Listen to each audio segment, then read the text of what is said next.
Welcome to Books in the Freezer, a podcast dedicated to the deliciously disturbing world of horror fiction.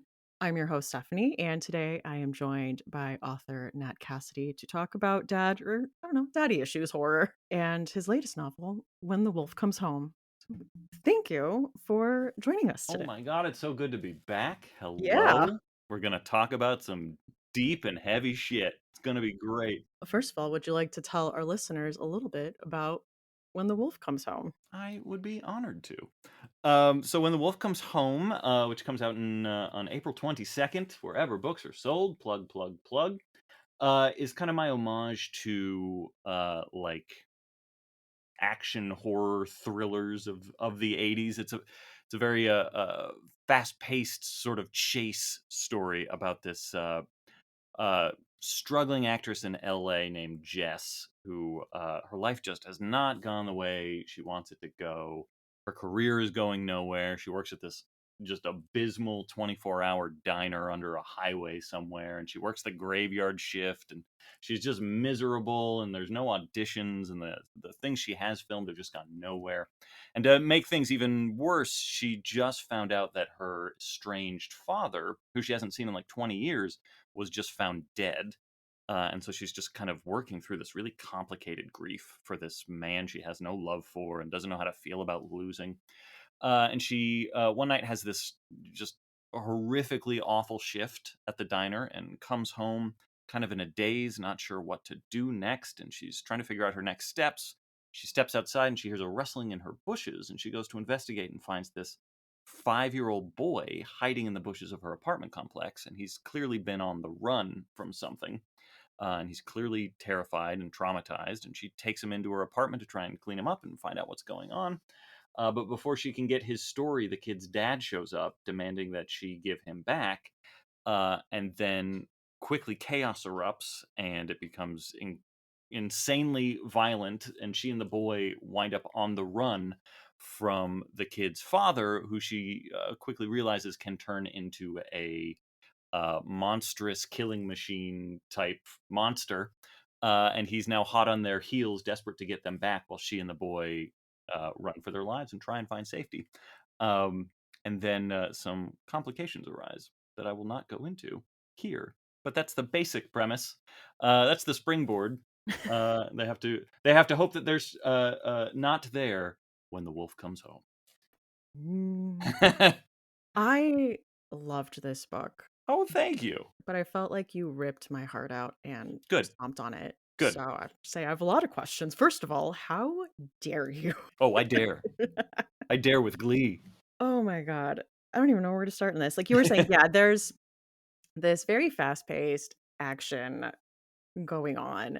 And a few months ago, I did start reading Firestarter, but it is like 500 pages, and nobody told me that. In my Yeah, mind, it was like a cool 300. right. And so reading that, I did see a little bit of that DNA in here, but I will say, I can say it, I think you did it better. I think like all my issues that I had with Firestarter, which Yeah. caused me to DNF it, were perfected in this book. I don't know. I don't think he listens, but I think that's what he was trying to do.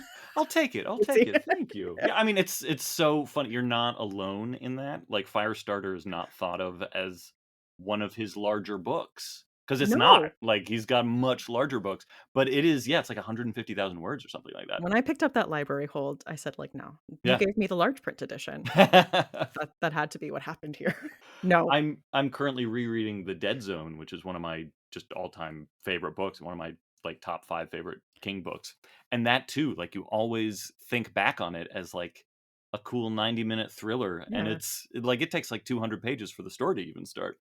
It's a little thick. It's a Mhm. lot thicker than you would think, but that was the time, you know? We liked a longer book then, we liked a lot of backstory. So I appreciate that. I tried to learn some lessons from horror thrillers of the past. And that yeah, that DNA is definitely in there. Firestarter was a big influence. It was kind of the Stephen King DNA in this book. It was kind of Firestarter meets Rose Matter, which was a book of his from the '90s. This also kind of got like uh, an abuser chasing his victim, who's trying to find safety. And then there was a little bit of The Shining in there because daddy issues, which we'll get to. And then, some of this came from that It deep dive that I did on Talking Scared with Neil Really? and Yeah, Ali Melanenko. Because I was also, I'm always thinking about fear and how fear manifests and how fear changes a character and informs a character.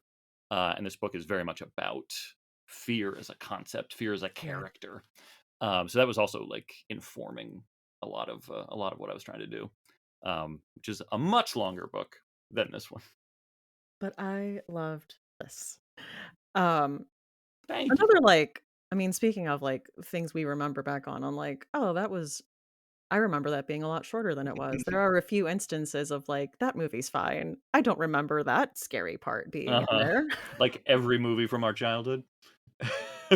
It's funny, yeah, like, the unexpected horrifying scenes. I feel like the ones that stick out to me were the unexpectedly, like, emotionally devastating movies that I put Mhm. on, and I remember I'm like, "I loved The Iron Giant growing up." Oh god. God, The Iron Giant, Brave Little Toaster, Yeah. Land Before Time, All Dogs Go to Heaven, like, emotional terrorism Yeah. on children. Secret of Nim, Oh my god. The Black Cauldron, like, there were so many movies of that era that were just like, and hats off to them because they're very mature.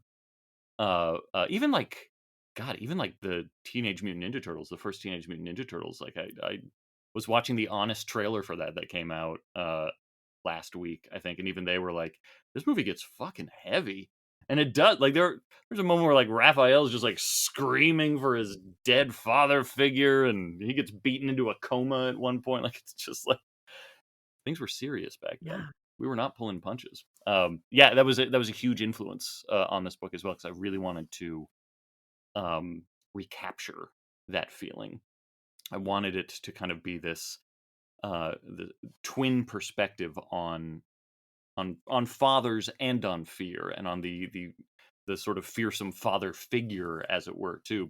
yeah, But through that, I wanted a small child's experience of fear and then an adult's experience of fear and to see how they're yeah. similar, how they're different, how they inform each other.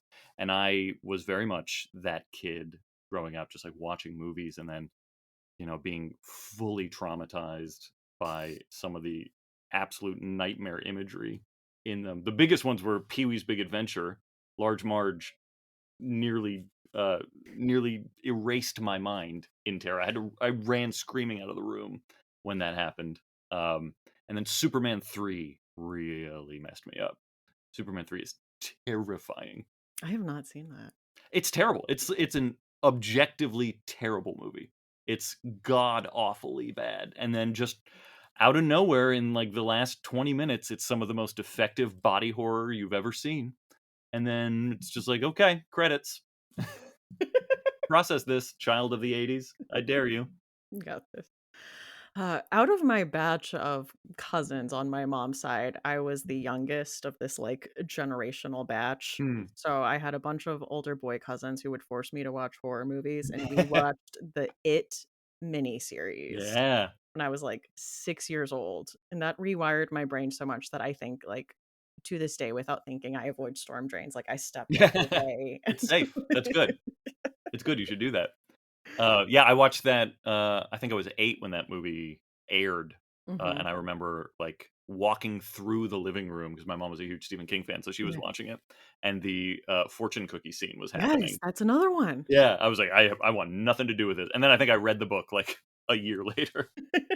It's funny because my son is 10, so I see him kind of straddle this line of, like, deep curiosity of, like, the stuff I read, the stuff I'm into, but Yeah. also, like, I don't wanna check it out for myself, like, I don't wanna watch these movies, I don't wanna read these books, but, like, I wanna know what happens. I'm very Yeah. curious, I feel the allure. Have you had any moments with him where you've, like, shown him a movie that you haven't seen in a long time from your childhood, and then you're like, "Oh, no. Oh, no, this scene is scarring him too." No, because he's very, like, he doesn't wanna try it, Mm. but he's watching Stranger Things right now of his own accord, his own Okay. idea, and I'm like, "If you can handle that, I feel Yeah. like there's a lot you can handle, you're not giving yourself enough credit." I think what really messed us up was, like, there were horror movies, and obviously you knew when you were watching a horror movie that you were going to see Yeah. scary things. Like watching like a thing like Stranger Things, like the thing that Stranger Things is riffing on. Like you went into it knowing like, okay, I'm gonna see some spooky things. But then there were movies like The Brave Little Toaster and stuff like that where you're not prepared for it at Yeah. all. You have no defenses up whatsoever, and then it's just like, bam, trauma. Wah. Oh my god. And I know this is a book about dads, but I do have to say one of my favorite characters in the book was Cookie. Oh, yay. I love her so much. I loved their whole relationship. And this book is a book with so many great set pieces. I mean, we have a whole like Target sequence. Yeah, which plays a little differently now I that know. the boycotts are happening, but still not good for their PR, so I Yeah. stand by it. One thing I did enjoy about this book was Jess's relationship to acting, which is kind of a, I don't know, kind of a thematic bookend Mm. to the story, and I just kinda wanted to know if there was a personal angle behind that as an actor yourself. I mean, it's really interesting 'cause there's a character who talks about how he doesn't trust actors because it's psychopath behavior to mimic human emotion, but we also get, like, a very moving monologue from Jess talking about how, like, yes, like, it's this thing that drives me crazy, but I love it, and it's the thing that gets me through the hard things. How dare you thinking that all comes from a personal place, uh, of a frustrated actor who whose career didn't go the way they thought it was going to. How very dare you? Yeah, it's all coming from a personal place, including the distrust of actors. I don't trust other actors at all, but I have good reason to not. Similar to like the relationship to improv, which comes from the same background for Jess, who's an actor and an improv comedian. On one hand, some of it was just because like it was a good flavor for the character. It felt right. I wanted to really front load her with as many nebulous existential crises as possible to kind of juxtapose that with the boys' very like external monstrous fears. She's dealing with like career stagnation and the things that all actors deal with of like, why didn't I get that job? Why didn't that job lead to more jobs? Like it's just very faceless, shapeless sort of dread and fear constantly because Yeah, it's such a tenuous way to make a living. So there was that element to it. Like it was just like that was a really good way to juxtapose adult fear with child fear. But on the other hand, too, like as you just said, I really wanted acting and improv to give her tools for surviving this nightmare that she finds herself in. And this is a story about fear. It's also a story about bravery and finding yourself in positions you didn't expect to find yourself in, like a caretaker of a small child, or essentially a horror action star, running from set piece to set piece. And so her having that comfortability with role playing and with change and in the improv sense with just like running with, you know, the most absurd scenario you could suddenly find yourself in and not losing your mind or shutting down.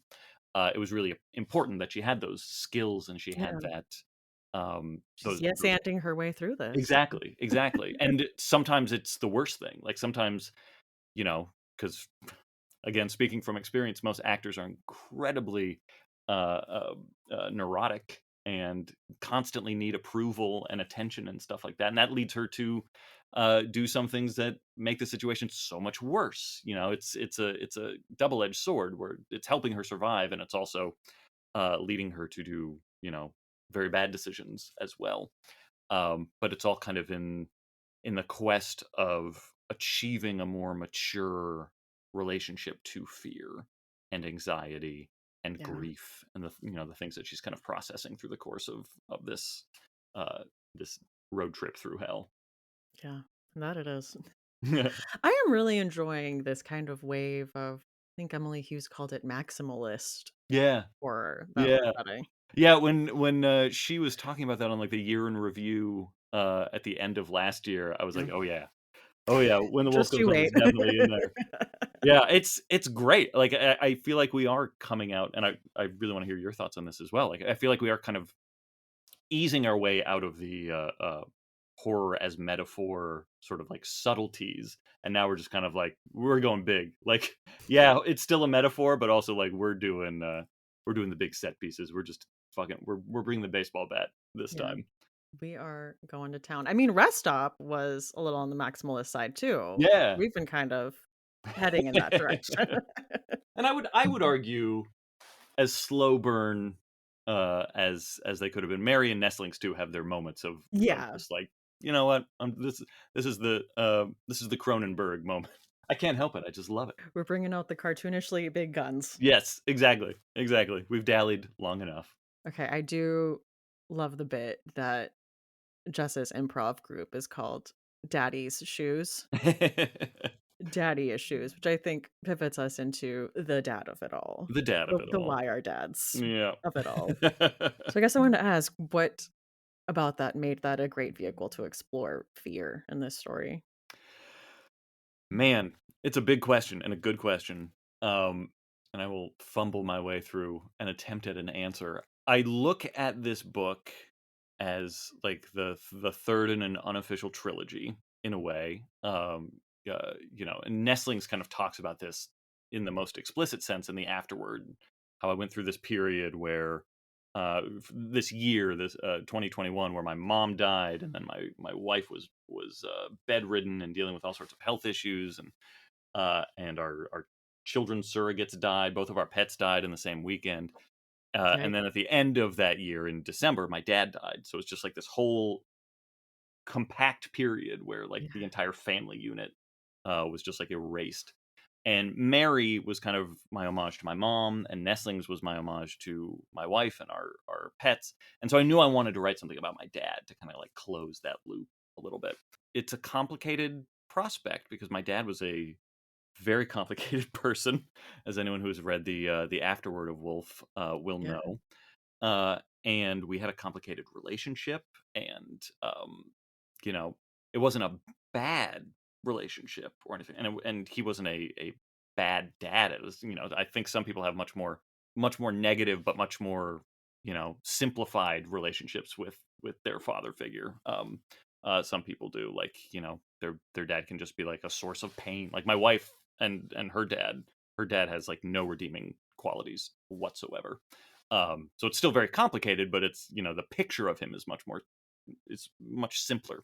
And my dad, I was just constantly like, I don't know how to think yeah, about it. I don't know what boxes to put him yeah, in. And so through that, I knew that this was going to be a story about shape shifting and archetypes and unsteady archetypes, undulating archetypes, as it were. And one of those archetypes, I think, is the father figure. Like I'm going to be speaking very generally now, and I know speaking about gender roles and speaking about family roles and stuff like that. It's not going to be accurate for everybody, but just like speaking in broad strokes, I feel like I have noticed most people in my life, myself included, have a uniquely weird relationship with the father archetype and with not knowing how to respond to it, how to interact with it. I think men in general in this country are very uncomfortable in an emotive sort of caregiving place already, and so like it seems like dads don't know how to act with kids, kids don't know how to act with dads. Again, just being very general. So I was fascinated that, like, as unique as my situation with my dad felt, and as unique as my dad definitely was, there was still like a carryover that I was seeing in other people's lives that had like a similar sort of feeling, yeah, Um, and so I wanted to explore that in this story. I wanted it to be a story about daddy issues and about um, I, again, just speaking personally, uh, my dad was not physically violent in any way whatsoever, but there were moments in my childhood where I was like physically terrified of him, just like this looming, hulking, angry presence, mhm, this almost totemic figure who, for some reason, even if it was just primally, represented peril, represented danger. And so, the story kind of spiraled out from there of like, thinking of werewolves, thinking of shapeshifters, thinking Yeah. of physical danger and the imposing threat that the male figurehead, the disciplinarian figure, poses in a small kid's life. Yeah. And then through Jess we get to see like how even the faint echoes of that, as a child, kind of still reverberate into the adult, and how accurate or inaccurate it can be, how, part of maturing as a human being, especially once you start losing your parents, and have to make sense of who they were without the Yeah. benefit of interacting with them, uh, how those roles start to change, how your understanding of them starts to change again. It all comes back to that shape shifting idea, which is the most prevalent idea throughout this book. Uh, and Yeah, yeah, that's a stab at that. There I was mean, also it's just loaded. it's so loaded, it's so loaded, and there's also just something about, um, daddy shoes, I think that is just, like, there's a poignancy to that Yeah, visual, like, of, like, wearing your dad's shoes. yeah, just, like, they're big and your feet don't quite fit in them, maybe one day they will, um, but, there's something imposing, and there's something aspirational, and there's something, just there's also just something kind of poignant about, like, if you're able to wear their shoes, that means their feet aren't there. Where are they? It's just, like, stuff like that, these sort of, images of the imperfect father that I really wanted to lay out there. I mean, definitely, and I think something a lot of people relate to. I feel like there is a almost like universality to specificity. Like, I feel Yeah, like yeah, in your yeah. art, the more specific you get, Yeah, really, the more people relate to it. yeah, 100%. Yeah. And I mean, all of my picks for later on are about characters dealing with the grief of losing their father and trying to, like, work through the pieces of this, like, father-shaped grief. So, I Yeah. mean, it is a story that it is a thing that people deal with. Again, like, I It's the father-shaped grief of it all. I don't know what it is. yeah, yeah. Because I mean, being a father in general, I think, is a very weird thing.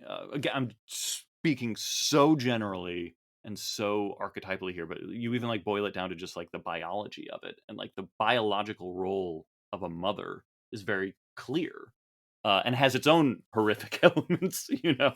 has its own knock-on effects that horror loves to explore. But like you gestate, you feed. Like that's a very defined sort of roadmap, that then an individual can deviate from how they choose.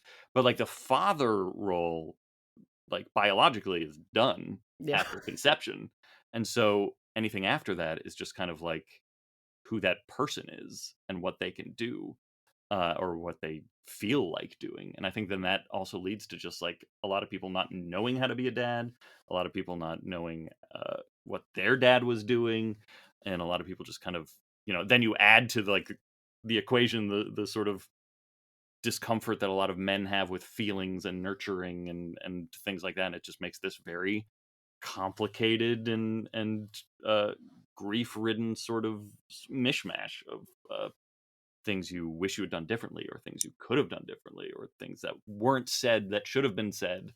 The number of people I know who are just like, I wish my dad hugged me more, or I wish I could have like told my dad I love him, especially if it's like a son father relationship too. Like then you compound the discomfort of emotion, to make things even weirder.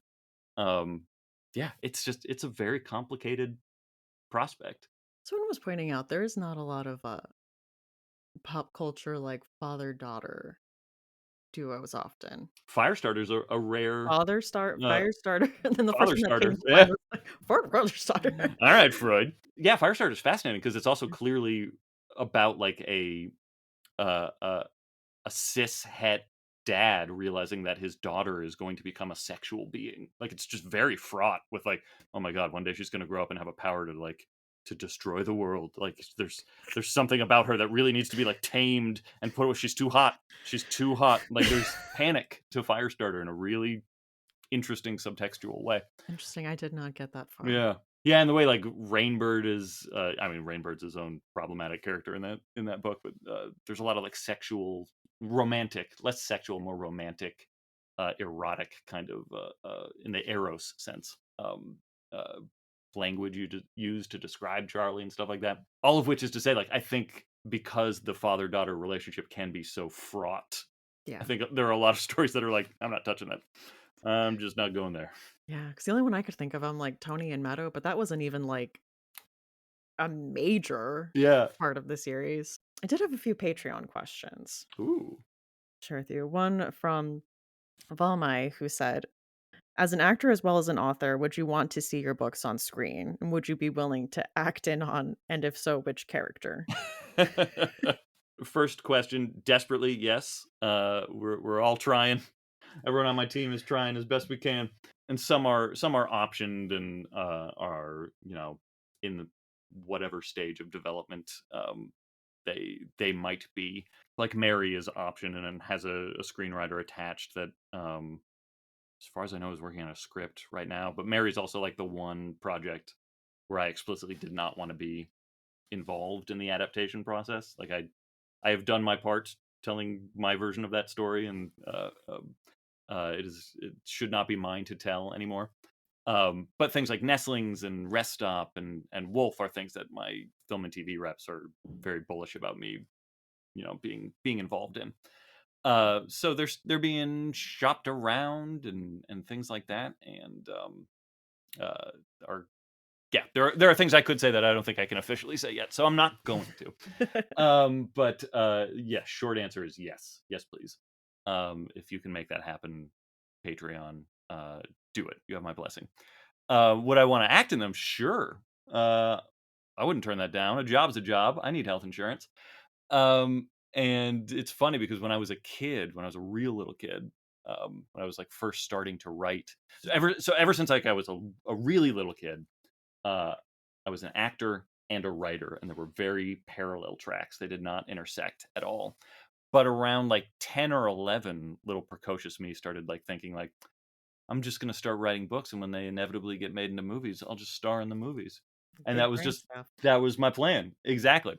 And then to make matters even more complicated, I never wrote any roles for myself at all. So I don't know what I was thinking. I was just thinking like that will be the ultimate career path. I briefly started writing roles for myself when I was a playwright, and I did that twice, and then I quickly grew out of that because that sucks. Like it's no fun to do that. No. Uh, uh, I think they came out okay, but it was ultimately like way better to just be the playwright or director and to not also like be in the thing. I guess the only like role I could conceivably play is Reed in Nestlings, and everybody hates Reed, so I don't want to play him. I want the role everybody likes. You've played unlikable characters That's I before. mostly play unlikable characters. That's true. Yeah, what am I talking about? Playing unlikable characters is fun, and I defend Reed. I will defend Reed. So fine, I'll play Reed. I think I'm too old to play Reed. That's the problem. She had a side note in parentheses. She says, also, gigantic fan. The Nestlings acknowledgments and epigraph are very important to me. I read it the year after my dad died, and I know he'd have enjoyed the book. I got an advance copy of When the Wolf Comes Home on audio, and it's amazing. It is probably going to make me sob. I'm 10% away from the end. Oh, that is She so had the incredibly scared sweet. emoji. Yeah. Yeah. I'm sorry. It probably will or Yeah. did. It's this ending is not gentle. I'll say No, that much. no, it's not. I put it down and I said he did not. And I had to reread that chapter and I said, I read that wrong. I skipped ahead. I misread what I thought I read. Oh, really? Yeah, I said, no, that's not what happened. I mean, I will say it's been really fascinating watching the early readers respond to the very ending because I have seen two very distinct reactions, which Oh, I found really really? interesting. Yeah, there's some people, and I love both reactions. I should say, like, there's not a right reaction to this, but I've heard from some people who are like, this ending was so cathartic for me. It like I think Ryan, the bookseller at Gibson's in New Hampshire, even in her review said something like, "This healed something in me I didn't know needed healing." Hmm. Which that's what an amazing thing to hear from Yeah. someone who's read something that you've written. But I've seen from other people a sort of similar sentiment that like it was cathartic in a really almost hopeful sort of way. There was like Mhm. an articulation of one's relationship to anxiety that like Yeah. was very helpful. And then I've heard from other people the exact opposite. Like this was the most depressing, brutal, just had to sit and stare at a wall sort of ending. It ruined my day, which I also love to hear. So it's like such diametric poles of response, and I love that. I feel like I understand both. Yeah. But there's, like, a chapter ending where I did, like, stare at the wall, and I looked at it, and I'm like, "God, in a story sense, I get it. I understand why it happened this way, but I'm upset about it. I'm not Yeah. happy about it." And then I would say, like, the very ending of the book, I think is definitely more on the hopeful side, so I understand Mhm. Yeah. that side of it. It ends on an upswing, I think. And then Ashley Tor wants to know if there's any hints on what we can expect from your next novel. Super huge fan. Oh, thank you, Ash. Ash Ritor. Yeah, I mean, it's Oh. delayed. It's delayed as all hell. I'm way behind on it. So I could spoil the whole thing, and you'll forget it by the time the book finally comes out. Yeah, it's not been an easy few months, so I'm way behind on writing. I will say it is trying to do something very different from Wolf, but there are also things about Wolf that kind of set it up. Every time I sit down to write a new full length thing, I'm usually trying to make it as different from the last thing as I can. And in Wolf's respect, it's coming off of Nestlings and Rest Stop, which are very set bound, contained pieces. It's the apartment or this bathroom. And so I was like, I want something that is a road trip and is like there's literally nowhere to hide. Like it is Yeah. just the open continent in front of you, and it's you have all the room to run, and even that won't keep you safe. Um, so the thing I'm working on now is kind of continuing the child in peril trope. I should say it's going to be my homage to kids on bikes and stuff Oh, like that. The kids on bikes subgenre. yeah. Speaking of Stranger Things, but it's set now. I explicitly wanted to write a story, also coming from the It deep dive. This story kind of came from a similar reaction to rereading and living with It for a little while. I wanted to tell a story like It, but set now, ostensibly to see if that's even possible. Like, can Mhm. you have a kids on bike story now with phones and apps and helicopter parents and all those things? Like, is it even possible to go on one of those adventures? But it also uh, things go very badly for the children in question. So it's very similarly bleak and unremitting. And it's about cell phones. It's about smartphones. It's about internet addiction, deep fakes, and AI, Okay. and things like that. It's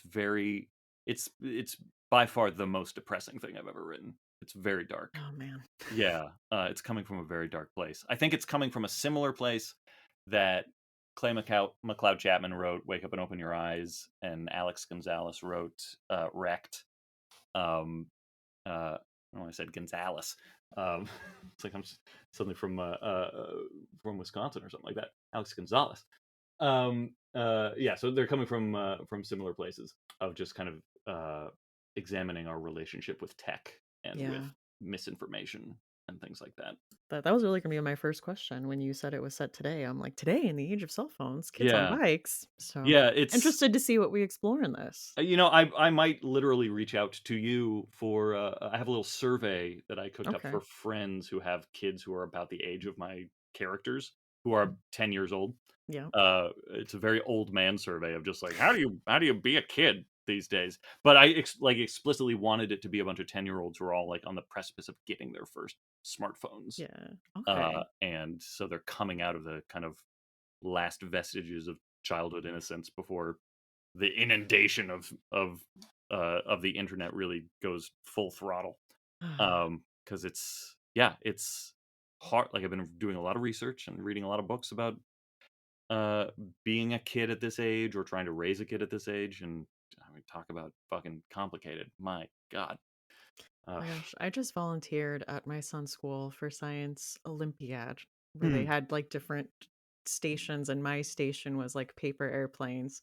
And so I spent my whole day with fourth graders, and I was like, Oh. is this like one of the last like kid ages Yeah.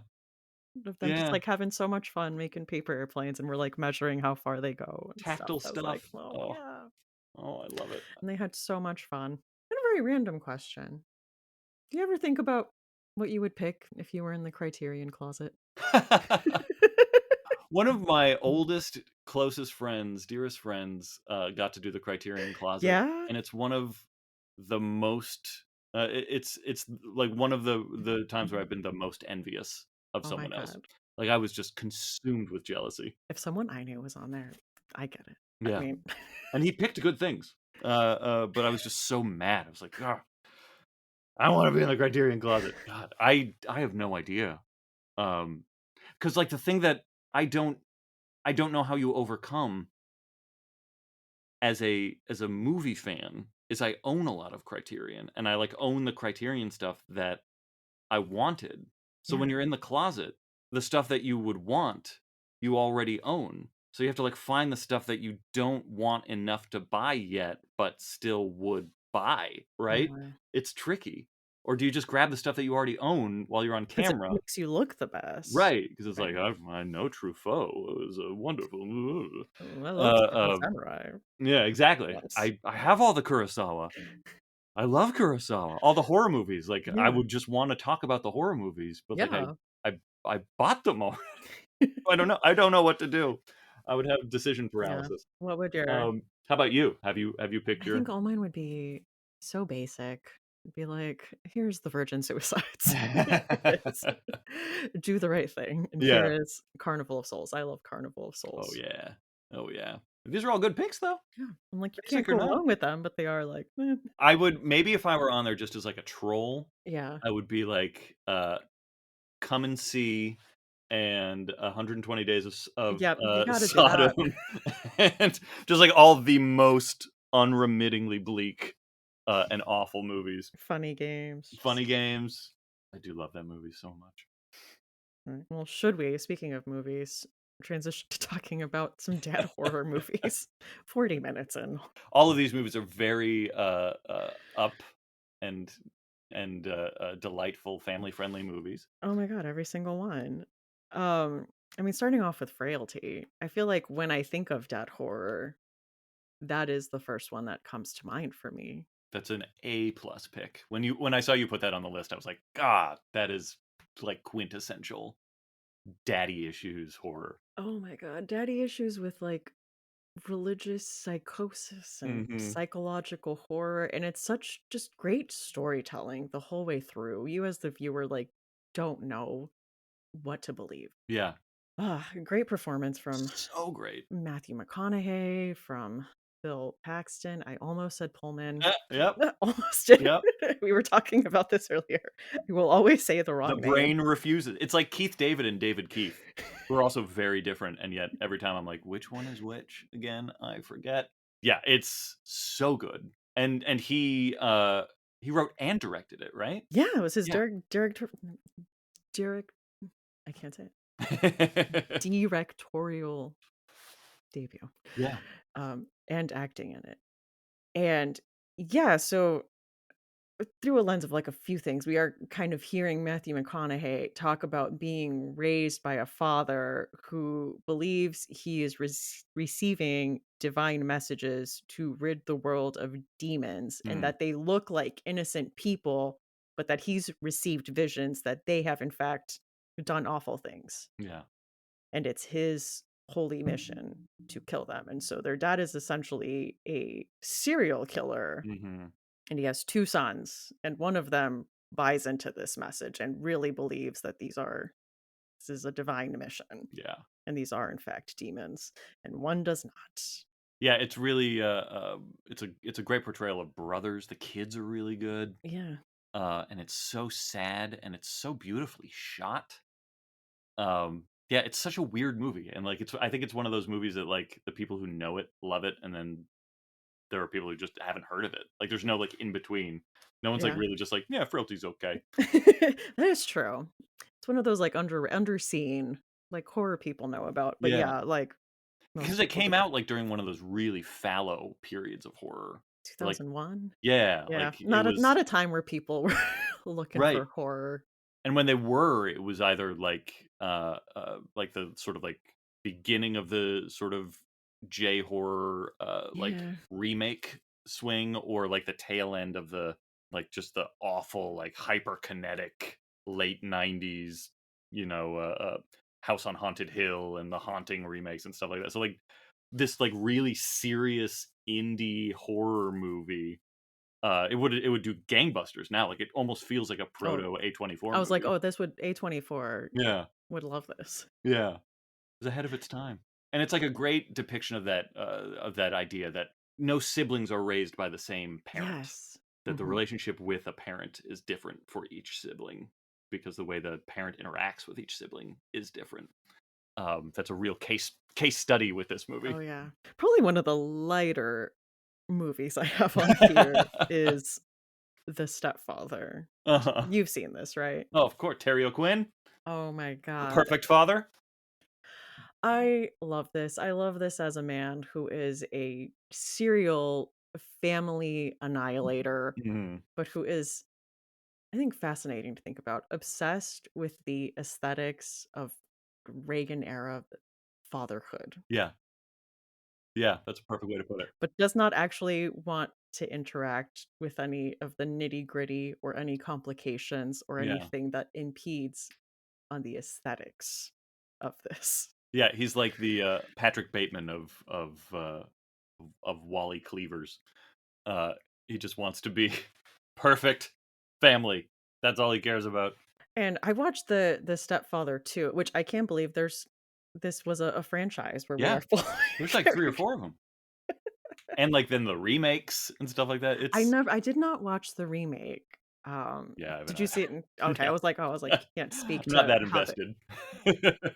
but yeah, oh my god, Terry O'Quinn is great in it, and I think what I love, one of these characters who I call him like milk drinking villains who makes like a big deal out of the like purity of things and about things being proper, Uh-huh, but it's just an awful serial killer right. murderer. That makes me immediately think of, Allison Williams in Yeah. Get Out. Like, she's been the final sort of manifestation of the milk drinking serial killer. But Terry O'Quinn's like crash out and saying like, "Wait, who am I here?" as his identity slips. Like he calls his new wife the wrong name, Yeah, like he calls her the old wife's name. And she's like, "What are you talking about?" And he says, "Wait, who am I here?" I was like, chilling. chilling, Yeah, chilling. yeah. Legitimately good scare scene in, like, a kind of goofy movie. Yeah, very goofy. But I had a good time with it. And like I said, one of the lighter films Yeah, yeah, people need slaughtering to entire families and then moving on to slaughter another family. That's but just the movie opens up with, like, him getting ready in a shower, like, shaving, putting hair on, and just, like, getting a briefcase, walking down, and there is a massacre. There is just, like, stacked dead bodies in the living room as he just, like, "Doo doo doo doo doo," walks out the door to find a new life. Yep, yep. More power to you, Terry O'Quinn. I feel that movie, like, sits in my memory alongside movies like Doctor Giggles and things like that. Like, they were just all, like, grouped together in the Yeah, I was like, blockbuster. I feel like I see that and The Dentist. And The Dentist, 'Cause The uh-huh. Dentist was another one that I Was that remember, Corbin like Burnson or something? I don't remember. I just remember, like, I like, my son had that, like, fascination, but fear. Like, I would go to Blockbuster and I would pick up the VHS covers and, like, read the synopses and look at Mhm. the pictures, and I'm like, "I'm so fascinated by this. I keep coming over here. I keep Right. picking these up." And then we had The Shining on here, which I think definitely if we're talking about the dad angle, we gotta talk about the difference in, Yeah. adapt book versus movie, because you're gonna have different opinions on Jack depending on which one you know. Yeah. Where do you fall? Are you a movie fan or a book fan? What I have found is if I watch the movie first, I tend to like both. If Yeah. I read the book first, I tend to be a big like book defender and I'm like, I Interesting. don't like the movie. Yeah. So I'm like, I enjoy them both because I watched the movie first. Yeah. So I'm not one of those people that, like, read the book and I was like, "Well, now I hate what you did to Jack with this choice." I'm like, "They're different." I don't know. They're like 2 different things to me now. Yeah. I am What about a you? I'm a defender of the movie, big time. Okay. This is I as a king, guys, is interesting. Yeah. And I'll spare you my lengthy exegesis of why. But, like, I think the movie abstracts what is already in the book. So I find it to be a more accurate than its reputation allows it to be adaptation. Um, I guess maybe I won't fully spare you my my monologue just to say that, like, the first lines of the book are Jack Torrance thought officious little prick. Like, he's an asshole from the jump in the book, and a lot of Yeah. people have issues with the movie, how it kind of, how Jack Nicholson is kind of clearly insane from the get-go. But I think that's in the text as well. Like, the first moment we meet Jack Torrance, he's got anger issues and he's treating someone who could, you know, you offer him this incredibly, you know, uh, life changing or at least like life stabilizing business opportunity. He's treating him like an asshole. Like he's a Yeah. defensive, mean, angry person the moment we're inside his head.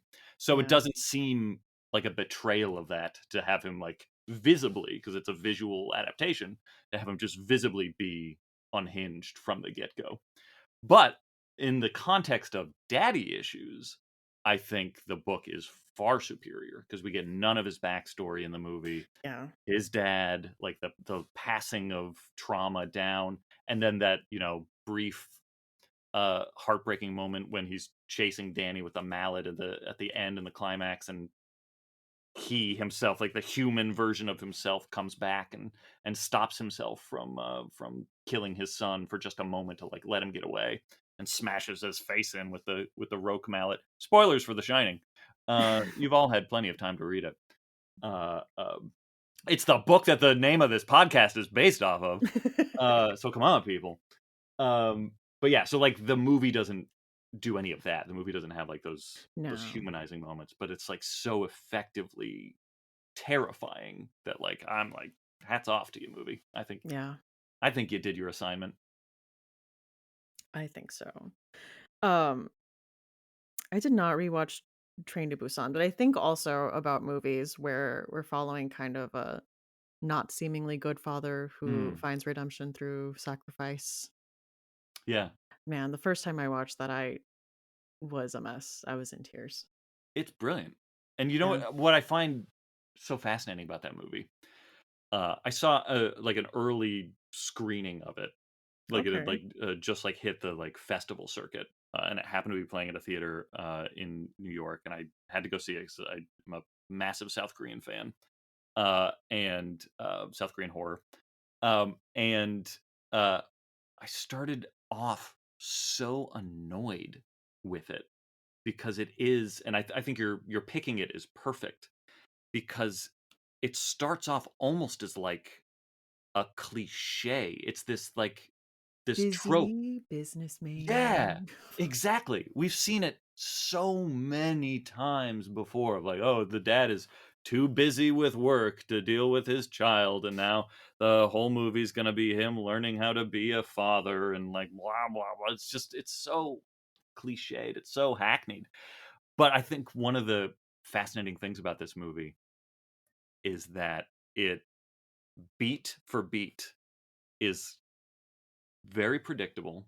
It is very, again, it's just like it hits all the like archetypal beats that movie needs to hit, but the execution of it is so superb that it It is really one of the best movies of Yeah. its kind ever made. It's just not reinventing this character arc in any way, and that's fine. Like Yeah. it is so effective. You get so emotionally invested in this guy and his kid, and then the other guy who's also a father figure who you just like like the side character who is just like such a badass and you just want everybody to survive. And so same, like I the only reason I bring that up is because I started it in this like defensive place, and then by the end I was just like, oh my god, this is so beautiful. He just wants to be a good dad. I feel like I've had that relationship with a lot of media where I'm like, ugh, I know Yeah. exactly what they're trying to do. I'm like, oh my god, It worked. damn it. Oh my god, recently, I don't know what year it is because we have a new Lady Gaga album and a new Hunger Games book. But I was listening to the Hunger Games prequel book, which is about Haymitch, Woody Mm, Harrelson's character, and I'm like, I don't know, when we meet this man, he is an alcoholic shell of a human being. yeah, So when we are introduced to like all these like relationships he has and loves, I'm like, I mean, this is a prequel. right. We know We where this know is going. we know where this is going. You won't manipulate me, Suzanne Collins. And I was listening to it as an audiobook on the way home, on my commute home from work, and I was like, "I can't believe this."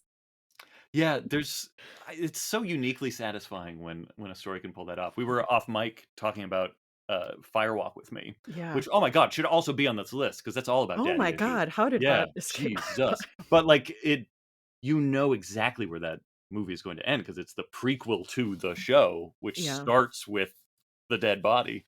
Mhm. So, like, you know where it's headed, but the whole time you're just like, "Oh my god, don't end there. Do not end in this place. Like, please find a way to get off of this ride." Uh, I love when a story can pull that off and can just, like, with the telling of it, Yeah. completely rope you in. I guess with David Lynch fatherhood movies, there's also, Eraserhead. Yeah, look at that segue. Just Ah, bam. perhaps, as he said, his most spiritual film. Can you elaborate on that? No. Ah, RIP to an icon, Ugh. truly. One of my biggest primary artistic influences. Like, he's always Yeah. been, like, my artistic North Star as far as, like, filmmaking is concerned. And as a playwright too, like, any dramatic storytelling I've ever done, like, half of my brain is like, what would David Lynch do at every time, at every moment? Like, he's one of the most important artistic, Yeah. inspirations. Funnily enough, Eraserhead, the first time I saw it, it's one of the only movies I've ever, like, legitimately wanted to turn off halfway through. There was just something about it that was so effective, and I was already a Lynch fan at this point. Oh, I'd okay. seen a bunch of Lynch. I was already obsessed with his aesthetic and his approach, and this movie is so oppressive and bleak and terrifying that I didn't turn it off, but I did have this urge to, like, Yeah. I wanna get out of here. Like, this is really Absolutely. upsetting. This is so upsetting. And, like, the quintessential daddy issue story, like, it's just all about a young man who doesn't know if he wants to be a dad, if he can Yeah. handle having a baby. Yeah. Like, yeah, does it so effectively. Oh my god, it does. I was telling you off mic too that, after he died, I was looking at Lynch movies that were streaming, and I started to watch Inland Empire, and I felt like I was like, "I've only watched, like, a handful of his movies, and Yeah. this feels like something threw me in the deep end." And I watched it. I started watching it because I grew up in Inland Empire, California, Oh, like no shit. Temecula, Murrieta, so I was like, Yeah. "Is this gonna be set in Temecula or something?" And I'm like, "No." It's the Inland Empire of the soul. Yeah, that's a movie even, like, David Lynch fans approach that movie with radioactive tongs sometimes of just, like, I don't know how to I love it. I adore that movie, but it's an experience. It's PhD level David Lynch. And I made it, like, 2 hours into Oh this my god. three-hour movie because I was just like, "What is happening?" It's about an actress, so you just, like, never know what is Uh-huh. real, what is not, when she's in character, when she's not, and then there's these rabbits Yep. segments, and I'm so confused. So, I will come back to that after I have completed more of my education. I hope so, because the very end is so delightful and, like, Okay. gutting. It's absolutely like, you're hollowed out, but there's just, like, the literal end into the credit sequences is just, like, so fucking funny and weird and great, so it's worth it to get there, but, oh boy. Okay. I will have to do that. It's funny, I saw you put The Brood on here, and I rewatched it because I was like, "I've always thought of that as, like, a mom movie." Yeah, But then I was looking back on it, I'm like, "Oh, no. This is a divorce film. with, This like, is a like capital D, this capital is F. Cronenberg's Kramer versus Kramer." Yeah, it really is. It is one of the most angry movies I think I've ever seen. Like, you can just feel the bitterness of the filmmaker just, like, throbbing through every fucking cell. Yeah, so I similarly, when I first put it on the list, I had a question mark by it 'cause I was like, it kind of is, like, about motherhood and things like that," but no, I forgot, until I also rewatched it that the POV is through the Yeah. dad, and the mom is very Oh, much yeah. like the antagonist. It is a movie about fighting for custody. Yeah. What about when your bitch ex-wife Yeah. poisons the kids against you Oh with my her god. rage? Yeah, and it's like, I legitimately don't know how to feel about the movie because I think for what it is, it's 100% successful. It's Yeah. brilliant. It's clearly brilliant. It's a great horror movie. It's a unique horror movie. I still don't know if I look at it as a misogynistic text or if it Oh. is, almost empowering because it's about her rage, and it's about his response to her rage and how it's a rage that needs to stop, but also, like, I think she's warranted in her rage, uh, and And how her this. rage is also from daddy issues Yeah, in a sense, from his, like her dad's inability to step in while she was being abused, to stand up to her abusive mother. yeah, her 2 alcoholic asshole parents. The Yeah. cycle continues. And then you have to lick it clean. Yeah. Um, ugh, ugh. That movie is so fucking good. And I included alongside that as just an Oliver Reed, doubleheader, the movie Burnt Offerings, which if people haven't seen it, is Oliver Reed and Betty Davis and, I'm blanking, I think it's Karen Black as the mom, but it is based off of a book called Burnt Offerings by Robert Marasco. Mm, And once you read that, you will understand, or even when you see the movie, you'll be like, "Oh my god, The Shining was a total ripoff." Because and Stephen King has owned up to it. He said like that was the primary influence of the story of The Shining. The Shining, what makes The Shining so great is that it's got all this like personal sort mhm, of stuff. It's also like The Brood, very personal. You can feel a lot of his like guilt as a father struggling with alcoholism and stuff like that in The Shining. Um, and Burnt Offerings is not set in a hotel, but it's about this family that the dad, who's played by Oliver Reed, um, is just like, we're getting out of the house and we're gonna have a nice vacation, whether it kills us. And he basically gets like a proto Airbnb in this really fancy mansion.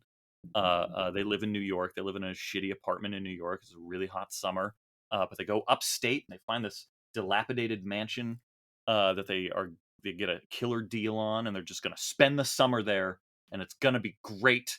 And it's just a great. It's as they stay there, the house starts to like rejuvenate itself as it feeds off of their energy and makes them go more and more insane, while it like youngifies itself and becomes healed.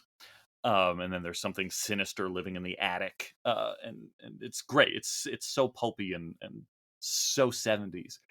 But it's a really great depiction of just like the again, almost like the stepfather, that just like that Ward Cleaver obsession of like, we're gonna be a happy family, yeah, whether it kills us. And there's a wonderful scene in the pool where the father and son are horsing around. You know, we're like halfway through the movie at this point, so we get it. We get what's going on. Like the house is starting to like repair itself in ominous ways. Even the pool used to be like really dirty and unusable, and it's starting to get like crystalline and lovely. And they start horsing around, and then like he almost drowns his son. Like he becomes like just consumed with rage in this very prototypical bad father way, where like he cannot control his anger and his impulses to it's that like Freudian drive of like, I want to kill my family. These people are holding me back and I just need to kill them and be rid of them. So it's great. It's a fascinating movie. Totally batshit. uh and then I also then included as just like as like a trilogy, The Mist, The Road, and an Australian movie called Cargo, which is beautiful. If people haven't seen it, that's also based off of a short film that's even more impressive and impactful. But those are like three movies that I think really embody that archetypal paternal sort of drive to protect your child no matter Yeah. what, as the world is falling apart. Mhm. And all three are, well, I guess The Mist is not, but The Road and Cargo, I think, are ultimately, as depressing as they are, kind of successful. Like the father does succeed in his mandate, but they're incredibly depressing to get there, and it's kind of just Yeah. about, sacrificing yourself uh, to make sure that your progeny continues. Yeah. Ugh, I'm still not about the mist Have ending. you ever seen The Mist in black and white? No. That was the way Darabont intended it to be, so he filmed it so that it could be then made in black. It could be, transmuted into black and white, digitally. So he filmed it to make sure it had all that information in it, and it works so much better. It's Oh. so much more depressing. The effects It's are, exactly what I want when I yeah, watched this movie. I was like, "I wish someone could find a way it's too to uplifting. make it more depressing." Yeah, yeah. I refuse to watch it in color because it's so much better in black and white. But Cargo, I highly recommend. I think Okay. Cargo is a movie that not a lot of people know about. It's kind of, if you like Train to Busan, I Mhm. think Cargo will be up your alley. It's Australian. There's a nice subplot with an Aboriginal kid, and so you get like that perspective of the zombie apocalypse, essentially. But Martin Freeman plays this dad. Uh, now I even forget if he's actually like the biological father, if he just finds a baby. But it's him like trying to shepherd a baby through the Australian wilderness during a zombie apocalypse. Really great movie.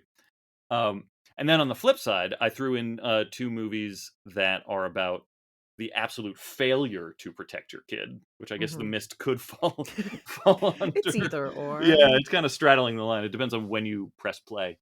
But that's The Wailing and Speak No Evil, which are both movies about uh, fathers who just spectacularly fail at the job, the one job they have to just keep their kids safe.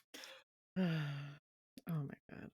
Speak No Evil was another one I was so angry at. Did you see the original or the The remake? original. Yeah, I haven't seen the remake I yet. haven't seen the remake. I don't know. I'm a big defender of stupid protagonists in horror movies because I'm like, these people are under duress. They Uh-huh. are, like, under immense pressure that we can't face, and guess what? I'm not thinking clearly in Yeah. these situations, but these Who are we to fucking judge? protagonists, I was like, "Do not turn that fucking car around right now." Yeah, it's infuriating, It and was effective in just, like, making me so upset. I bet, especially as like a parent, to like stick up for your kid, like get the fuck out of there. Stop being polite. But like Yeah. I agree wholeheartedly. It is like they are the dumbest fucking horror movie protagonists imaginable. But there's something like elemental in that movie that like I felt called out a little bit. Like, the politeness of it Yeah, all, like or anytime I've like bit my tongue or like just tried to like get along to go along, I think I have that impulse in me more often than not. And so that movie I think like helped cure it. do you think it's the improv? You just like, "Yes, and," just like, Yeah, exactly. I guess we're doing this, Just alright." give me a scenario, I'll play along. And the Wailing is just one of the best movies ever made, and I highly recommend that to anyone who wants like a good I haven't epic. seen it. Oh, Okay. you'd have to carve out like 3 hours. I think it's like Okay. 2 and change. Um, and it's another South Korean movie, so you gotta pay attention and read Read the and subtitles. exactly. It's not a double screener kind of movie, but oh my god, it's so good and it's so huge. It's just like an epic story about a like the bare bones simple through line is a police detective who is kind of investigating a rash of possessions, and his young daughter starts showing signs of being possessed, and so like that's his ticking clock to try and figure out what we can do about it. But then it winds up being about like you know the Japanese occupation of Korea and just like all this heavy shit, and it's amazing. It's so good and it's beautifully done. And as you can tell by the context in which I'm saying it, uh, the dad don't do too good. He had one job One job, to not do but it. it wouldn't have been as good a movie if he'd succeeded. So thanks, Dad. And then the last movie I threw up on the list was The Omen, just because that's also like I guess that's kind of also in, like, The Brood and Burnt Offerings and Stepfather, sort of Gregory Peck as the father, just, like, trying to whip his son into shape, and it turns out it's not his son. I loved The Omen. Of, like, the big franchises of that era, it was probably my least favorite, and yet that's the movie I, like, want to rewatch more frequently because it is so it's like the prototype of Final Destination to me. Like, Yeah. the Oh death my scenes are god. just so delightful, and then the 2nd one and 3rd one too, like, they're bad movies, and then they just have these great death scenes that are so I delightful. had not explored the other entries in the franchise. I had only watched the first one, but I was Mm. not expecting the death scenes. Yeah, Like, it was good, but you add that, yeah. kicks it up a notch. You really think it's gonna be like this, like, Kind of you know, stuffy, like Gregory Peck horror drama. yeah. And people are getting fucking impaled and decapitated, and Decapitated with, like, oh, flying panes of glass. I was like, "Awesome." baboons or gibbons or whatever are attacking cars. It's great. Oh my god, I love it. And the sequels are similar. Like, they get That shit. worse as movies, but the death scenes make it worth it. And I Okay. loved the new one. I loved Yeah, the first Omen. I I did think that's too. great, but the death scenes kinda sucked. It was like such a flip. I was like, Yeah, "Oh, you took, they like, the thing about the Omen that I love." they gave us, like, the one at the beginning, and I was kinda like, "Oh, we're keeping this legacy alive." Yeah. Then I'm like, It was like such a better movie, but, like, "Yeah." I'm like, "Okay. I guess I can't fine, beat bad." I guess. Alright, well, should we talk about some books? Some books for the freezer? Some daddy issues horror. Because, like I mentioned, all of mine are about protagonists that are, like, dealing with the debris of grief left by their father. And the first one I'm starting off with is the lightest of all of these. It's a Mhm. YA novel from 2018 called Scream All Night by Derek Milman. I think this is probably classified more as like a dark comedy. Hmm.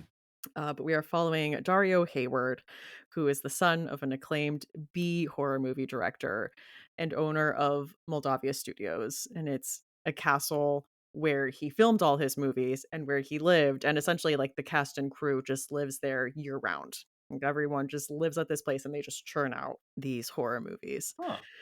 And Dario has emancipated himself 3 years ago, but he receives a call from his estranged older brother inviting him to his father's live funeral where he is going to be, like, buried alive in a box, and they're all gonna, like, pay their respects. And so he finally decides to go. He's obviously very anxious about revisiting a place that has traumatic memories.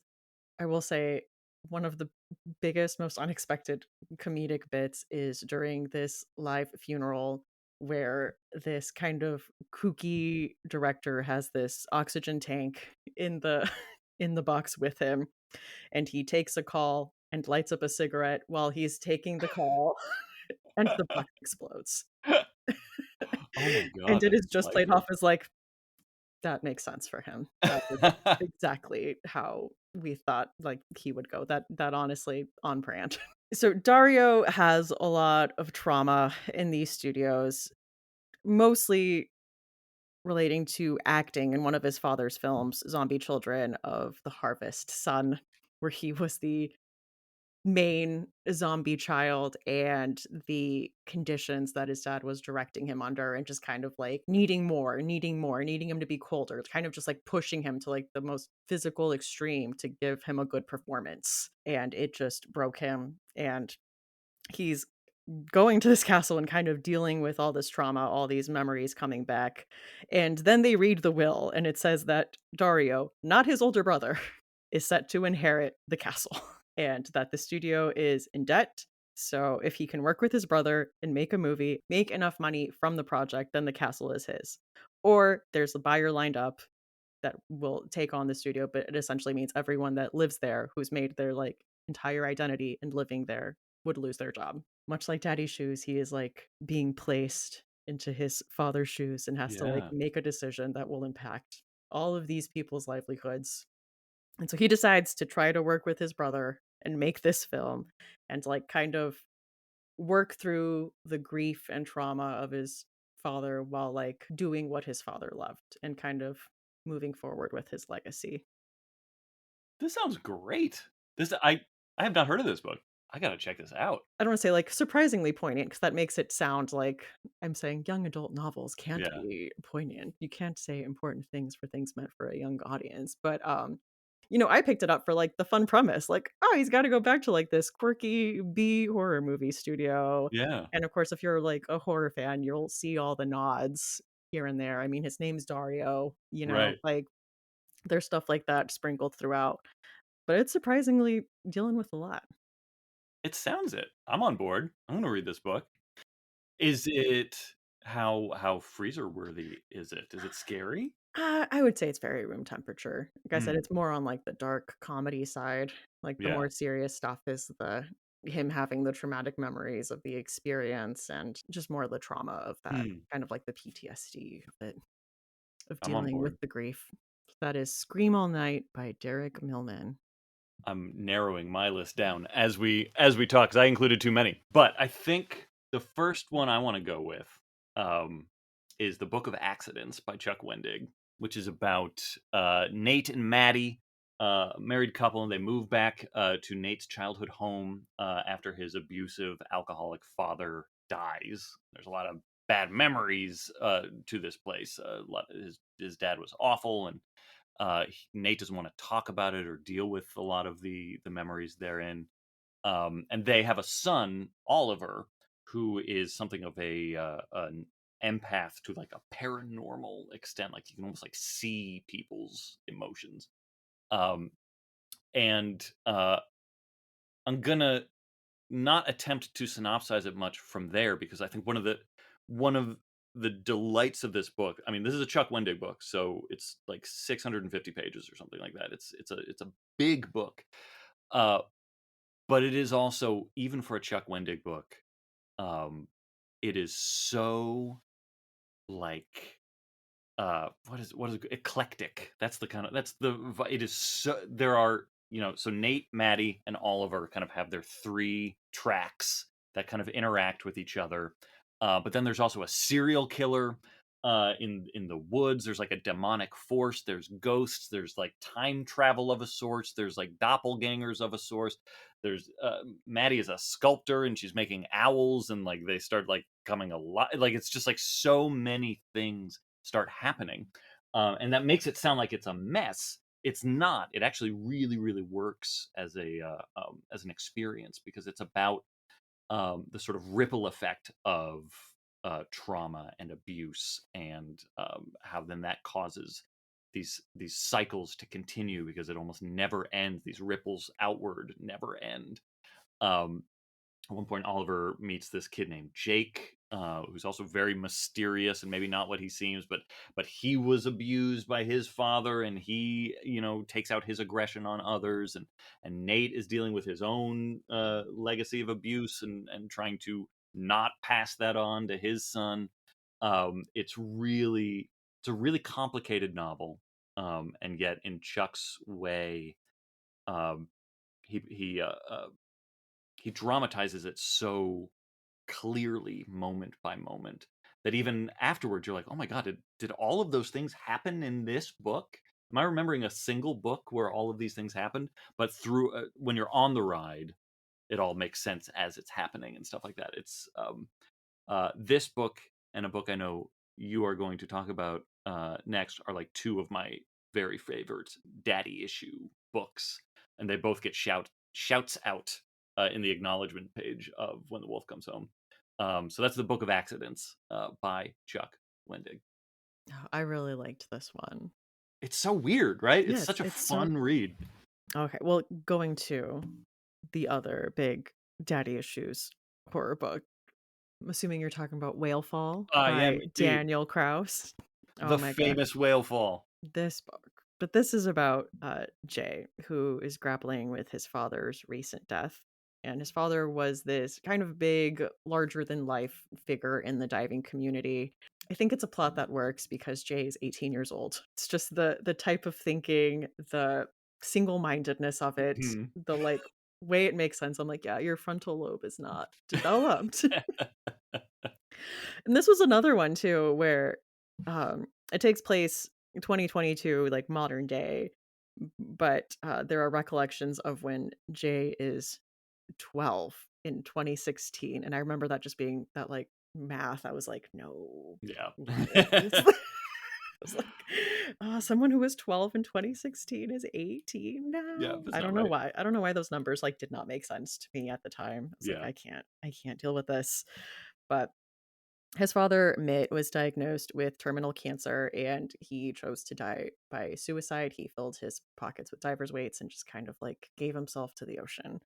And Jay has decided, racked with immense grief, that a thing he needs to do is to go rescue his father's remains Mhm. from the ocean. So he goes, doesn't tell anyone where he is going to be, and just does an illegal solo dive to grab his father's remains.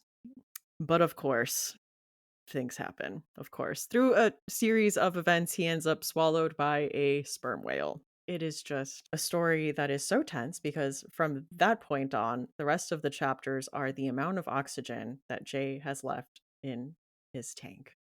And you are following chapters where he is physically doing stuff, trying different things to get out of this whale, and then having chapters of him having memories of his father, different things he's remembering, and then those different things giving him ideas to try something. And it's just like you're seeing all of this in real time. And it is this, I don't know, poetic, biblical proportion story of someone like truly working their way through the grief of their Mhm. father in this, like, I don't know, parable type story. It's like so much. I can't even describe it. I Yeah. can't even like talk about what it is. I think this and Scream All Night I liked because they were about grieving complicated fathers, Yeah.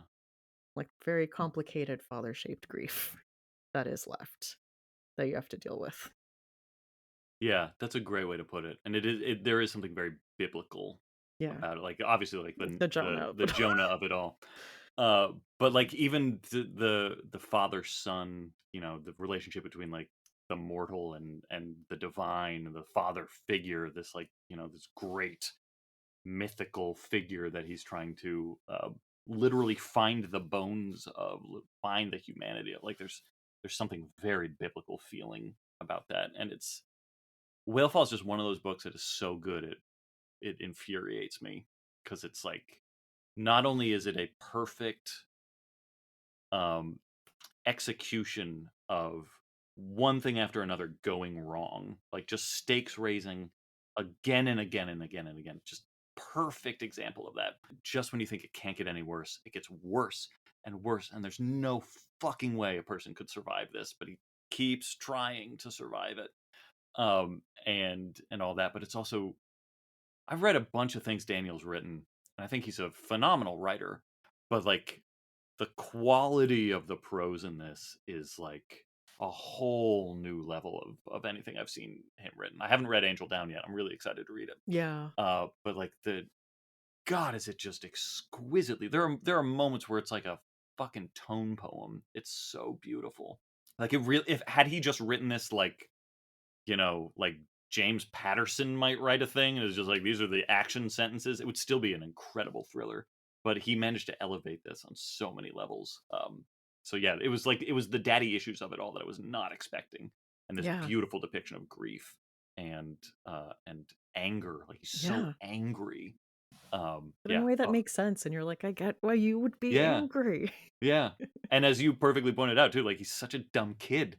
Like you just remember being that young and angry and it's so good. Fucking Yeah. whale fall. Fucking whale fall. So that is, I remember that being a freezer book for me because I felt like I couldn't breathe. I mean, we Yeah. are like seeing that number go down and we're like, Yeah. what is he going to do? Everything he has tried has failed. Yeah. What else could he possibly do? And then the whale starts like diving and you're like, "Oh, you can't even like get out at this point. Like you fucking get the bends." Like, "Oh Yeah, my like god, what? dude, you're so screwed." Yeah. Again and again and again. Yeah, I would say it's freezer worthy in a very like unique way. Yeah. Yeah. That Oh, is Whalefall by oh, Daniel Kraus. damn it, Daniel. Um, all right. Well, speaking of poetic depictions of grief and classics of the Western canon, my next pick is Hamlet by William Shakespeare. because I'm a Of precocious course it is. little guy. But I also would like to just take every opportunity I can get to remind people that Hamlet, for all of its baggage as the greatest play of the English language and one of the most important works of literature in the Western canon, is just a revenge story about a kid who sees his father's ghost. I don't know if I need to recount the plot too fully, but I'll try. I didn't write it down, but let's see if I can do it from memory, having done the play like 8 times. It takes place in Denmark, medieval Denmark, and there is a ghost being seen on the battlements of the castle who resembles the king who just died. And these scared soldiers see this ghost king walking along, and they try and talk to it, and they're unsuccessful. But they brought along a scholar to like try and address the ghost with them to see if maybe he'll have some better luck. And this scholar has no luck, but he's like, you know what? I think it's time. We got to tell the prince about this. This scholar happens to be the prince's like best university buddy, and so they're like, okay, we got to go tell Hamlet that the ghost of his dead father has been seen. Something's not right. If only there were a phrase to say like something is rotten in this place. Like it would be a great pithy phrase to say. But unfortunately, no one's written that phrase yet. So they go to tell Hamlet. Hamlet is meanwhile like in a really shitty mood. Things are not going great. His mom, instead of like mourning her dead husband, has just married his dad's brother, and they're just trying to move on way too fast. He's still in mourning. Hamlet is still in mourning. His dad just died, and they're like having a wedding, and they're kind of getting on with statecraft and things like that. And Hamlet's like, "This fucking sucks. Like my dad just died," and everyone's just like, it's fine. Like we'll just move on. And they're even like his mom and now stepfather slash uncle are even like berating him in public, being like, "You're grieving too much, dude. Like fathers die. That's the whole point of life is that fathers die, and you're being unmanly about this, and you gotta get over it." And so Hamlet is just like he's stuck. And to make matters worse, they tell him he can't go back to school.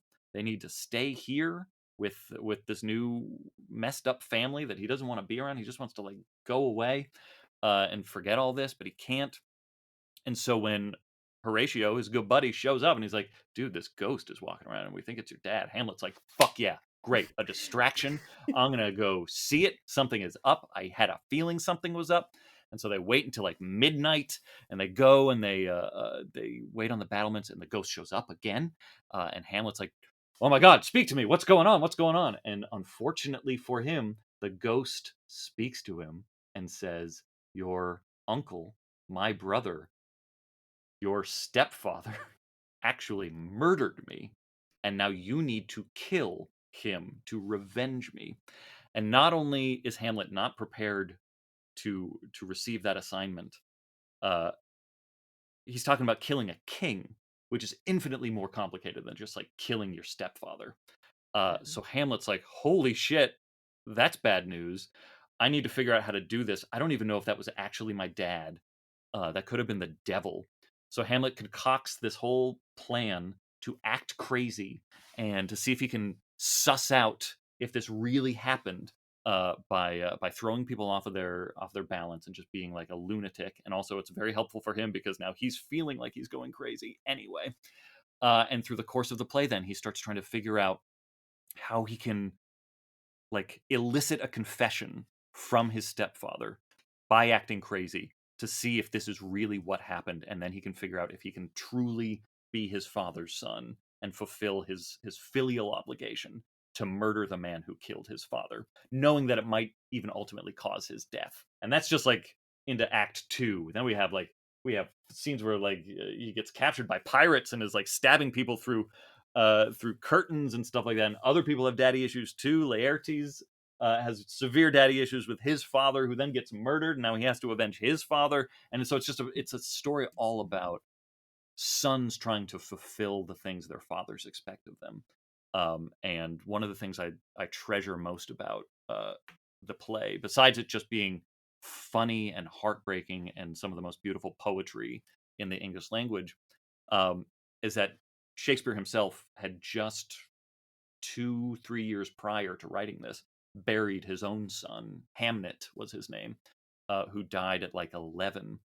And I think, if I remember correctly, it's been a little while, but I think his father had also not too far from this also died. So you can tell, again, for all the baggage this story has and this play has, ultimately wasn't like, hoity-toity English playwright sits down to like write the greatest work in the English language. It's this guy whose son just died and whose dad just died, who's like, I don't I don't know where I sit in this anymore. I don't know what my obligations are to either ghost right now, and I don't know how to fulfill my duties as a grieving father or my duties as a grieving son. And what does life even mean anymore? Um, yeah, it's obviously a play I feel very passionate about, and have done many many times, and it's just one of those delightful things where like you can do it again and again and again, and every time you come to it, it tells you something different and it shows you something different. The one kind of constant force it always has is that it's very funny and it's very sad, and it kind of typifies what Shakespeare did so well. What parts have you played? Well, Hamlet mostly. I've done Hamlet like 5 times, I think, Really? and then I played Claudius when I was like 20, which was way too young to play Claudius, but it actually kind of worked. It was interesting because it was when you have a Claudius that young, it made the stuff with the mom like that much ickier and more questionable, and like the rivalry with Hamlet like that much more palpable, because it was like, you're my age, like, ugh, ugh. Yeah. Um, but yeah, I I love that play, and it's a ghost story. People forget it's a horror story. It ends with a stage full of dead bodies. My final pick is Just Like Home by Sarah Gailey. Have you read this one? Yes, I love that Okay. book. Oh my That book gosh. came out the same day as Mary, and so I've Really? always looked at it as having like an interesting like twinner relationship with Mary. Yes, like a sibling, a book Yeah. sibling. So this is about Vera, who is going home to visit her ailing mother in her final days, and her mother is someone who she has a very complicated relationship with.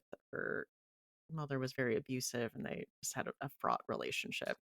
When she gets there, she finds that she isn't alone. There is, in fact, a live in artist there named Duval, who is there at her mother's request. We learn that the Crowder house, which is Vera's childhood home, was infamous once it was discovered that her dad was a serial killer who was murdering men in the basement. And what's interesting about this is that Vera's relationship with her father was a lot less complicated Mm, than the relationship she had with her mother. Like, her relationship with her father was great. He was the good parent. She was kind of like daddy's little girl. Like, all the memories she has of her father, for the most part, are positive. But looking at it, her dad was a bad person. He was mm. literally a serial killer who was murdering men in their basement of their home.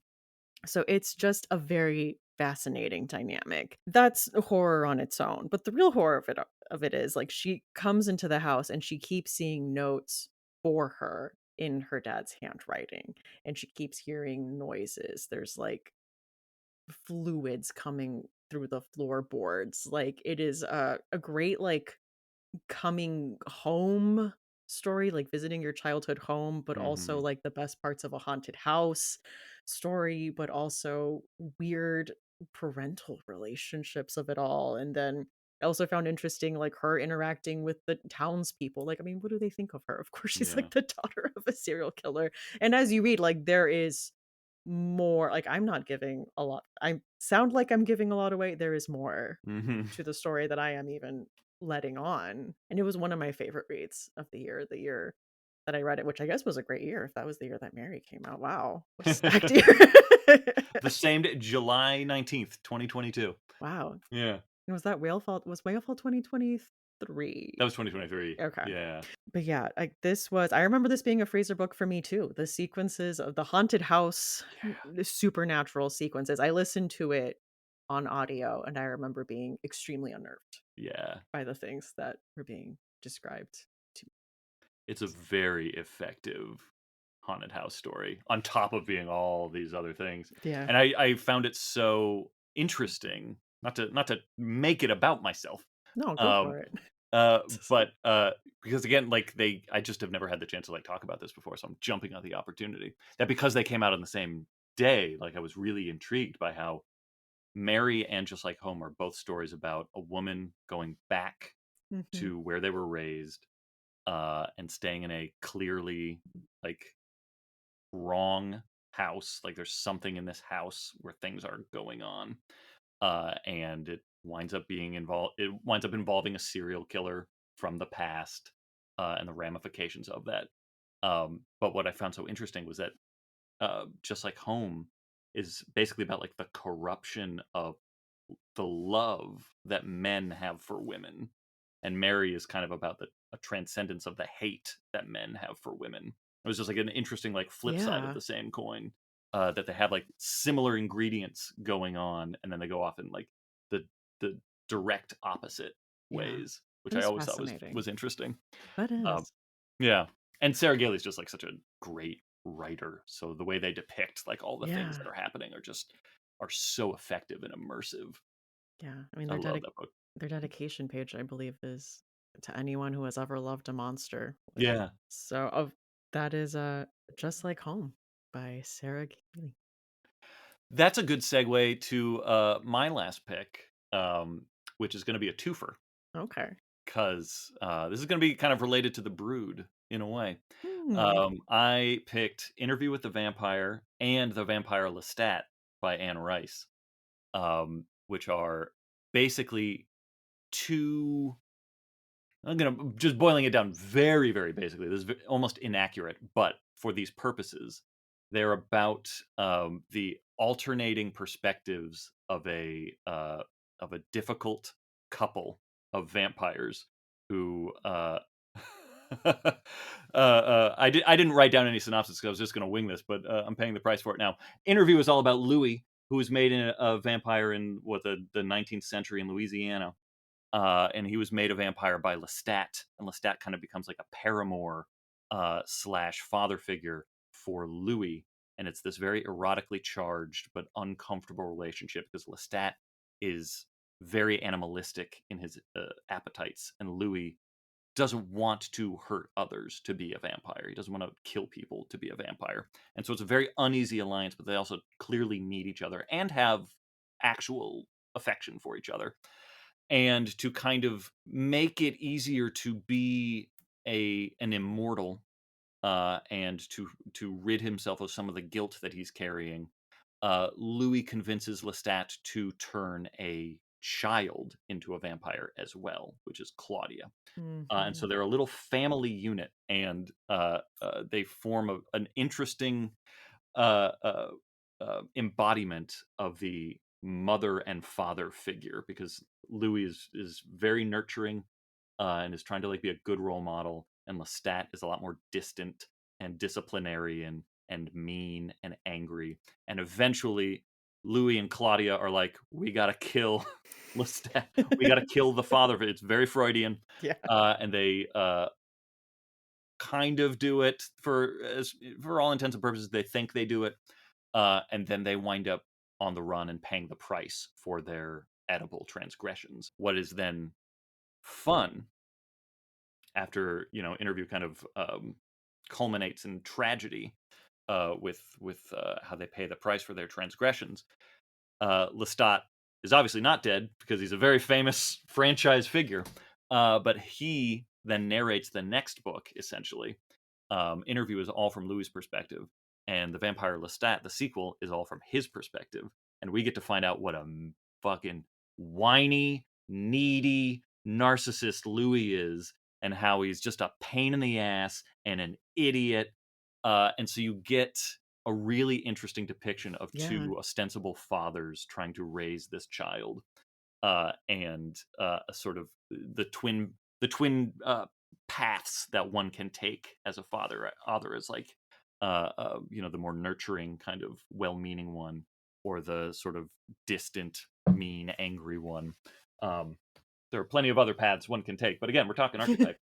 And yeah, I think the other the other novel I was going to maybe bring into this list that I think I can just kind of rope into this because it's a Yeah. similar thing is Frankenstein by Yeah. Mary Shelley. And that's also a book that's just kind of about the uneasy position of a father who doesn't know what to do with his progeny and realizes like, oh, maybe I'm not fit to be a father. Maybe this is not right for me. Maybe I created a bad thing.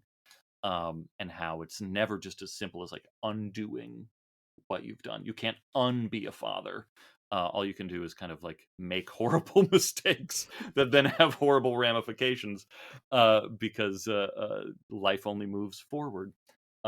So yeah, I think a lot has been said about how Interview in particular was written from a position of a grieving mother. Anne Yeah. Rice had just lost her daughter before writing Interview, and you can feel that very Yeah. palpably in the book. But I think there's a lot of really great commentary and insight into parenthood in general and fatherhood in specific in those two books as well. It's funny when you put them on the list, I was like, "Oh, yeah, I guess the Claudia of it all Yeah, does make sense." I know. I see the meme jokes that are like the couple that's having issues and they decide, right. "You know what's gonna make this better? Let's have a kid. Bring a baby into this mix." I love that. Those are great picks. And I have never found them freezer worthy because I've never found Yeah. them like scary, but Yeah. they're fucking bookshelf worthy. Those Oh, books are yeah. great. So, and then eventually, like Lestat goes to like Atlantis and meets like Jesus, and like yeah, it's great. I did not keep going after, Interview, not Interview, the second one. Wow. Lestat, The Vampire yeah. Set The third one is great too. The third one is worth reading, and then that's kind of where you can. stuff. Then you have the option of continuing, and there are gifts to be found, Oh my god. and a lot of work. Did you ever read Fun Home? I did, um, and but I read it when it came out, like, Yeah. so it's been a long time, it's Or beautiful, watch the musical or listen to the yeah, yeah, I never saw the musical, I own the soundtrack, and I think I've Yeah. listened to it once, and it was just emotionally devastating enough that I was like, Oh my god. I'm not in the mood to watch to listen to Fun Home a lot. Uh, Oh my god. I just keep, like, a show tunes playlist on Spotify that's, like, 10 hours, and I oh, listen to yeah. all my playlists on shuffle Oh, because yeah. I'm chaotic, so I will just have Telephone Wire come up randomly, and I will just start crying, like, in the middle of doing dishes. Yeah, Ring of Keys, and you just start sobbing. We could do a whole list of musicals with father figures, Oh my with god, yeah. daddy issues. Into the Woods, that's a big one. Wanting to be a father. Yeah. I don't know. For me, it's Fun Home, which is Yeah, another, like, character left with the debris of, like, father-shaped grief, and it is, like, a father-daughter story. I mean, in Alison Bechdel's experience, it's, like, through the lens of queerness and mm, finding out after her father's death that her dad was in the closet and was yeah, she is queer and finding out this is something she had in common with her dad. yeah, And then in the book, and I mean, and in the musical, learning that his death may have been a suicide and never having answers yeah, for that, and kind of piecing together the last conversations you have and kind of trying to squeeze out any like bit of meaning you can out of those last interactions. That's Telephone Wire, and that one kills me mhm. every single time. Will Yeah, absolutely ruin goddamn. my day. Where she says, "There's got to be a moment I'm forgetting. There's got to be somewhere where you tell me you see me." Ugh, Yeah. Jesus. Stephanie. Ugh, Why is I don't know what it is about specifically, like, the father grief of it all that is, like, a particular brand of devastation, yeah, which is yeah, this whole genre.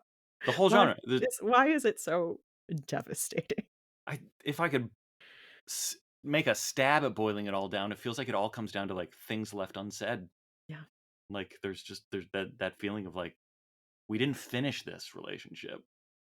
And it's weird, like, maybe I'm just projecting onto that, because like, I was incredibly close with my mom. My mom and I were, like, best friends, but her death was, like, a very slow, long process.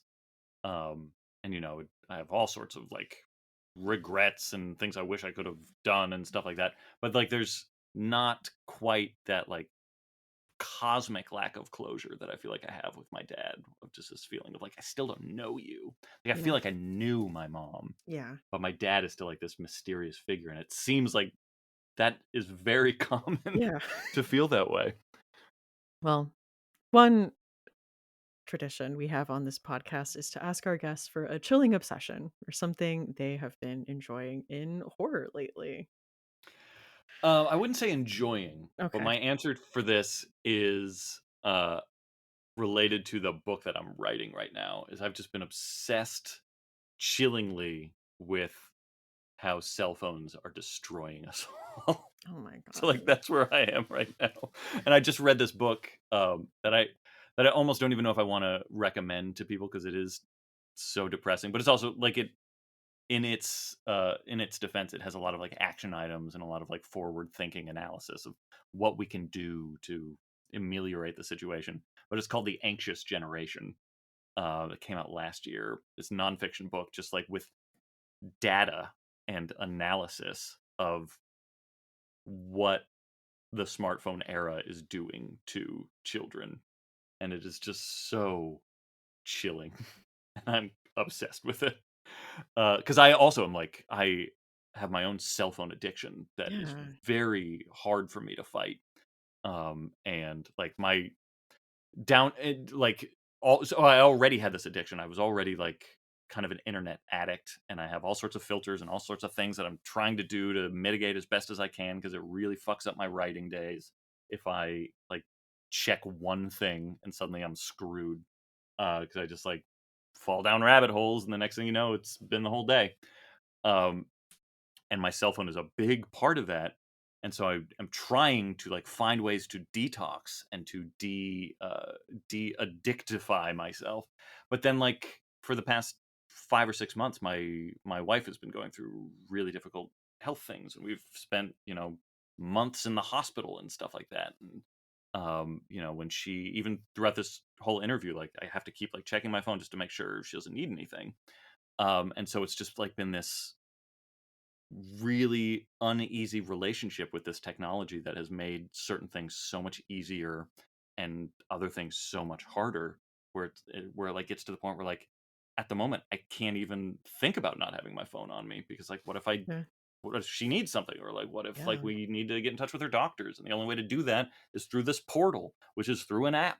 And like just Yeah. all these the intractability of this shit is it is just tearing my mind apart. Yeah. Oh my god. I recently started looking at my screen time No, don't every do that. day. No, it was awful. And then I put the like I need a 30-minute timer on Threads and like a Mhm. 30-minute timer on TikTok. I disabled those in like a week. I Yeah, was like, what am I doing? yeah, And then it tells you how many times you unlock your phone a day. And I'm like, God, what's wrong with me? yeah. It's all like we are addicted. It's and this they designed it that way. Yeah. Like they know what they're doing to make us pick these fucking things up again and again and Yeah. again. Mm, Um, so yeah, once like the health situation is more stable here, I'm gonna like switch back to like putting the phone in black and white and like yeah. turning off all notifications and just like trying to divest a little bit from this shit, and it's so hard Yeah. It is. and horrific. So that's my chilling obsession in horror. Yeah, for sure. I mean, I mentioned mine. I would say mine was I've read a Hunger Games prequel in the year of our Lord 2025. Everything old is new again. Is it good? Did you enjoy it? I did enjoy it. I didn't read the whatever prequel was before this about Songbirds and yeah, Ballad of Songbirds and things. Snakes. So there was stuff in there I missed that this was alluding to, but I don't know. I Mm. feel like I figured it out. But it was just fascinating how easily I was back in this world because I Mm. read them in college. She's great. She comes out of her shell every few years and gives us something and then just like disappears. Yeah. And I'm like, I respect that. That's the goal. I don't know what she looks like. It's That's a just great perfect. point. Yeah, I Yeah. don't either. I'm like, I Hmm. commend you, Suzanne Collins. Just like do your little thing. Living the dream. The second tradition I ask on this podcast is to ask our guests for a final girl song. I think this time I gotta go with I got to pay my due respects to a favorite band of mine, which is really like one guy, but then he has a bunch of like musician help, musician friends help. But it's the Mountain Goats Yeah. and John Darnielle, brilliant, brilliant songwriter. Um, a key soundtrack to some very emotionally fraught moments in my life, i.e., my early 20s. And so not only was he the soundtrack to like the moments when I was having like severe anxiety and like the kind of intrusive thoughts that I talk about in the afterwards of When the Wolf Comes Home. He also provided the epigraphs to Nestlings, the Wow. two quotes at the beginning of Nestlings, which he very graciously uh, gave permission for. But third of all, the reason why I'm choosing it for this episode in particular is there's a song called "Up the Wolves," Mm. which I believe is off the Sunset Tree, and so I had asked him permission for these two songs for Nestlings, and he gave them, and I was like, "Great, thank you. I love them. They're perfect quotes." And then fast forward to a few months later, and we're trying to figure out the title for When the Wolf Comes Home. And the original title was Wolf at the Door, and Nightfire was like, great, great manuscript. We love it. It can't be called Wolf at the Door. Because Tor is publishing a short story collection of Gene Wolfe short stories, and that's going to be called Wolf at the Door Ah. with an E at the end because it's his last name. So you need a different title. And I was like, God damn it. We had to change the title to Nestlings. We had to change the title to Mary. Like, I loved this title of Wolf at the Door. It was so perfect. So I had to rack my brains to find a title for this book. And one day, out of really nowhere, this phrase popped into my head of "No one will be spared when the wolf comes home." And Yeah. originally, I submitted that as the title. I wanted to do like an Eric LaRocca, like Yeah. Baroque sort of full sentence as title. Yeah. But then we very quickly were like, nah, just "When the Wolf Comes Home." Like that'll be the name. That's a great title. Um, and as soon as we picked that, I was like, yeah, you're right. That Wolf at the Door sucks. Like that is such a generic title. This is so much better When the Wolf Comes Home. And how cool it just kind of like popped into my head. And then a couple of months went by and the book was announced, and then people started asking me, um, "Is this a Mountain Goats reference?" And I was like, "No, it was just a phrase that popped into my head." And then I went back and I listened to Up the Wolves and realized that the whole chorus is I'm forgetting the exact way. It's like there's going to be a party when the wolf comes home. And like that Ah. phrase gets repeated over and over again. And I was like, fuck, that's where it came from. It totally came from that. No one will be spared came from me, but the when the wolf comes home was totally a Mountain Goats reference, and I hadn't even realized it at the time. And now I'm like, of course it was. Because I love the Mountain Goats. But so that is my pick: is Up the Wolves, Yeah. When the Wolf Comes Home, uh, uh, which props to John Darnielle, who's a real one and a phenomenal writer as well. His horror books are great and very Lynchian, very eerie, very weird and dreamlike. And I highly recommend them. Yeah. I loved the Devil House. Yeah, Then it has like that weird medieval chapter where you're like, what yeah, is happening? he's What is brilliant. He's brilliant. happening? I as a musician, I got to play on a bill with him Yeah. once, which was very cool for a benefit for AIDS Walk. Oh, that's Um, awesome. yeah, he's a really nice guy.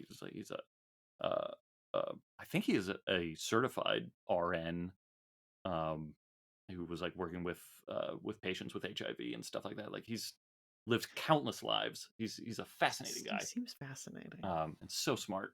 I was watching that Peacock show, Poker Face, Mm, and he's in one of like it was funny because they're like on a tour bus, and I'm like, yeah, that sounds like the guy from the Mountain Goats. Then it pans over, and I'm like, it is.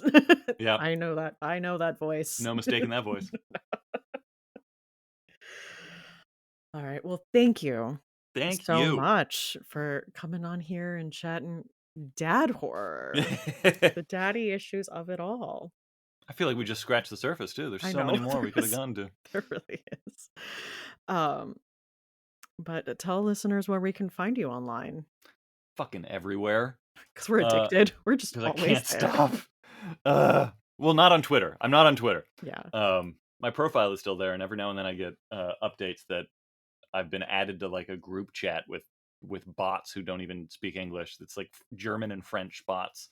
I keep adding my profile to group chats for some reason, but that's just a placeholder account that I'm keeping for to prevent people from stealing it. Otherwise, that site is dead to me. But anywhere else, I'm unfortunately there. I don't always respond. Like I kind of like lurk and post and ghost because I'm trying to limit my interactions with the websites as much as I can. Yeah. But yeah, Nat Cassidy at Blue Sky and TikTok, and Cat Cassidy at Meta platforms like Instagram and Threads. I'm around. I don't want to be. Around. It's like that, I think you should leave sketch. I I don't even want to be around anymore. don't want to be around anymore. There's too much shit on me.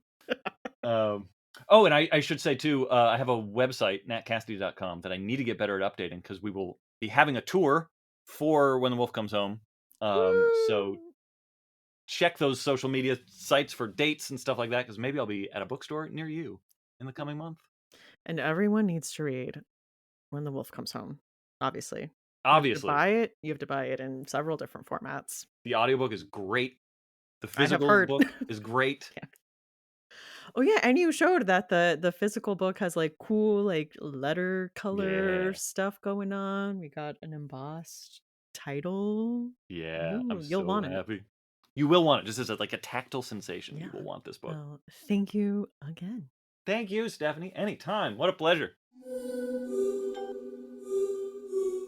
Books in the Freezer is a bi-weekly podcast. We post episodes every other Tuesday. You can find us on Instagram, Threads, TikTok, and Facebook at Books in the Freezer.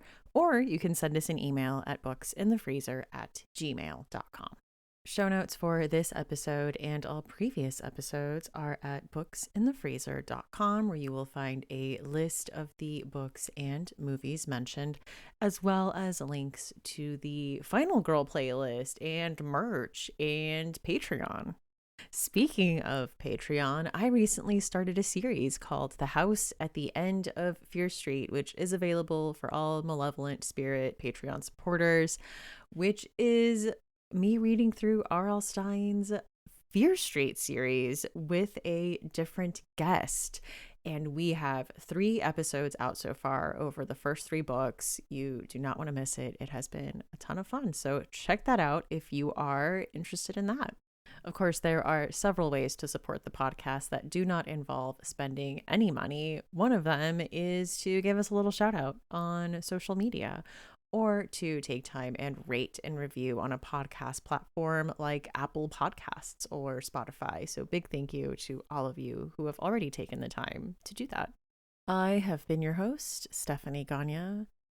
Thank you so much for listening, and see you next time on Books in the Freezer.